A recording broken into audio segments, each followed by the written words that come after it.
ಗಣಿನಾಡಿನ ಕೈ ನಾಯಕರಿಗೆ ಇವತ್ತು ಇಡಿ ಶಾಕ್ ಅನ್ನು ಕೊಟ್ಟಿತ್ತು. ಅರ್ಥಾತ್ 5 ಶಾಸಕರು ಒಬ್ಬ ಸಂಸದರ ಮನೆ ಮೇಲೆ ಇಡಿ ರೇಡ್ ಅನ್ನ ಮಾಡಿತ್ತು. ಎಲೆಕ್ಷನ್ಗೆ ವಾಲ್ಮೀಕಿ ನಿಗಮದ ಹಣ ದುರ್ಬಳಕೆಯ ವಿಚಾರ, ಸಂಸದ ತುಕಾರಾಂ ನಿವಾಸದ ಮನೆ ಮೇಲಿನ ಇಡಿ ದಾಳಿ ಅಂತ್ಯ ಆಗಿದೆ. ಇಡಿ ದಾಳಿಯ ಬಳಿಕ ತುಕಾರಾಂ ಅವರು ಫಸ್ಟ್ ರಿಯಾಕ್ಷನ್ ಅನ್ನು ಕೊಟ್ಟಿದ್ದಾರೆ. ವಾಲ್ಮೀಕಿ ನಿಗಮದ ಹಗರಣದ ಬಗ್ಗೆ ಕೇಳಿದ್ರು ಇಡಿ ಅಧಿಕಾರಿಗಳು. ಅದಕ್ಕೂ ನನಗೂ ಯಾವುದೇ ರೀತಿಯ ನಂಟಿಲ್ಲ ಅಂತ ಹೇಳಿದ್ದೇನೆ. 6 ಜನ ಇಡಿ ಆಫೀಸರ್ಸ್ ಬಂದಿದ್ರು, ಮನೆಯನ್ನ ತಲಾಶ್ ಮಾಡಿದ್ರು. ಇಡಿ ಅವರು ಕೇಳಿದಂತಹ ಎಲ್ಲ ಪ್ರಶ್ನೆಗಳಿಗೂ ಕೂಡ ಉತ್ತರಿಸಿದ್ದೇನೆ ಅನ್ನುವಂತಹ ಮಾತುಗಳನ್ನಾಡಿದ್ದಾರೆ. ಅಂತ ಈ ತುಕಾರಾಂ ಅವರು ಬೆಳಗಿಂದ 6 ಗಂಟೆಯಿಂದ ಇಲ್ಲಿವರೆಗೆ ಅಂದ್ರೆ 14 ಗಂಟೆಗಳ ಕಾಲ ಇಡಿ ಅಧಿಕಾರಿಗಳು ಬಂದ್ರೆ ಅವ್ರನ್ನ ವಿಚಾರಣೆಗೊಳಪಡಿಸಿದ್ರು. ಈಗಾಗಲೇ ಇಡಿ ಅಧಿಕಾರಿಗಳನ್ನ 14 ಗಂಟೆಗಳ ಅಂದ್ರೆ ಮಾಡಿದಂಥ ಈಗ ತನಿಖೆ ಮಾಡಿದ್ರು. ಈಗ ಸ್ವತಃ ನಮ್ದು ಅಂದ್ರೆ ಮೊದಲ ರಿಯಾಕ್ಷನ್ ಅಂದ್ರೆ ಬಳ್ಳಾರಿ ಸಂಸಾರ ಅಂತ ಈ ತುಕಾರಾಂ ಅವರನ್ನು ಮಾತಾಡ್ಸೋಣ.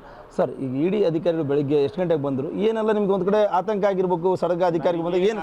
ನನಗೇನು ಆತಂಕ ಏನಿಲ್ಲ. ಜೀವನದಲ್ಲಿ, ರಾಜಕೀಯ ಜೀವನದಲ್ಲಿ 2008ರಿಂದ 4 ಬಾರಿ ಶಾಸಕನಾಗಿ ಸಂಸದನಾದರೂ ಕೂಡ ಇವತ್ತು ಜೀವನದಲ್ಲಿ ಎಳ್ಳಷ್ಟು ಕೂಡ ನನಗೆ ಯಾವುದು ಆತಂಕ ಇಲ್ಲ. ಅವರು 6:20ಕ್ಕೆ ಬಂದರು. ಗೌರವವಾಗಿ ಅವರಿಗೆ ನಾವು ಇಡಿ ಅಧಿಕಾರಿಗಳು ಸರ್ಚ್ ಮಾಡೋಕ್ಕೆ ಬಂದಿವಿ ಅಂತೇಳಿ ಅವರು ನೋಟಿಸ್ ತೋರಿಸಿ ಸರ್ಚ್ ವಾರೆಂಟ್ ನೋಡಿಸಿದ್ರು. ನಾವು ಗೌರವವಾಗಿ ನಮ್ಮ ಮನೆಗೇನು ಸೆಕ್ಯೂರಿಟಿ ಇಲ್ಲ, ಗನ್ಮ್ಯಾನ್ ಇಲ್ಲ, ಯಾರೂ ಇಲ್ಲ, ನಾವೇ ಬಾಗಿಲು ತೆಗೆದು ಕರ್ಸ್ಕೊಂಡು ಆಯಿತು ನೋಡಿ ಅಂತೇಳಿ ಸೈನ್ ಮಾಡಿ ಸ್ಟಾರ್ಟ್ ಮಾಡಿಸಿದ್ರು. 6:40ರಿಂದ ಶುರು ಮಾಡಿದ್ರೆಲ್ಲ ಕಂಪ್ಲೀಟಾಗಿ.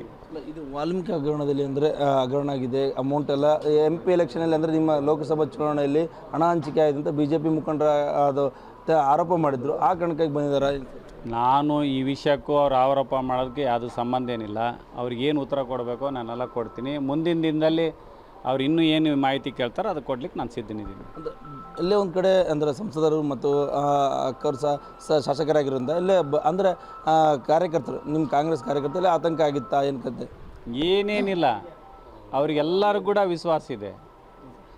ಒಂದೇನಪ್ಪ ಅಂದರೆ ನಮ್ಮ ಭಾವನೆ, ಪ್ರೀತಿ, ವಿಶ್ವಾಸಕ್ಕೆ ಯಾವತ್ತಿಗೂ ಕೂಡ ನಮ್ಮ ಲೀಡ್ರುಗಳು ಅದು ಮಾಡಲ್ಲ ಅಂತಂತೇಳಿ ಅವ್ರಿಗಾಗಲೇ 100% ಐತೆ.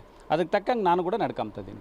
ಬಳ್ಳಾರಿ ಜಿಲ್ಲೆಯ ಕಾಂಗ್ರೆಸ್ ಶಾಸಕರು 30 ಶಾಸಕರು ಮತ್ತು ಸಂಸದರ ಮೇಲೆ ದಾಳಿ ಆಗಿರೋದು ಎಲ್ಲೇ ಒಂದು ಕಡೆ ರಾಜಕೀಯ ಪ್ರೇರಿತ ಆಗಿದೆ ಎಂಬುದು ಅಂದರೆ ನಿಮ್ಮ ಮುಖಂಡರು, ನಾಯಕರು ಮಾತಾಗಿದೆ. ಏನು ನಾವು ಮುಂದಿನ ದಿನದಲ್ಲಿ ಇವತ್ತೇನು ಮಾಡಿದಾರಲ್ಲ ಅದಕ್ಕೆ ಎಲ್ಲರೂ ಸೇರ್ಕೊಂಡು ನಾವು ಅದಕ್ಕೆ ಕರೆಕ್ಟಾಗಿ ಉತ್ತರ ಕೊಡೋಂಥದ್ದು ನಾವು ಮಾಡ್ತೀವಿ. ಮತ್ತೆ ದಾಳಿ ಮಾಡೋ ಸಾಧ್ಯತೆ ಈಗ ಎಷ್ಟಾದ್ರೂ ಬರಲಿ, ಏನು ಮಾಡೋಕ್ಕಾಗುತ್ತೆ? ಈಗ ಅದು ಇಲಾಖೆ ಇದೆ, ನಾವು ಜನಪ್ರತಿನಿಧಿಗೆ ನಮ್ಮ ಕೊಡೋ ಕರ್ತವ್ಯ ಇದೆ, ನಾವು ಮಾಡ್ತೇವೆ. ಏನಂತ ಸರ್ ನೀವು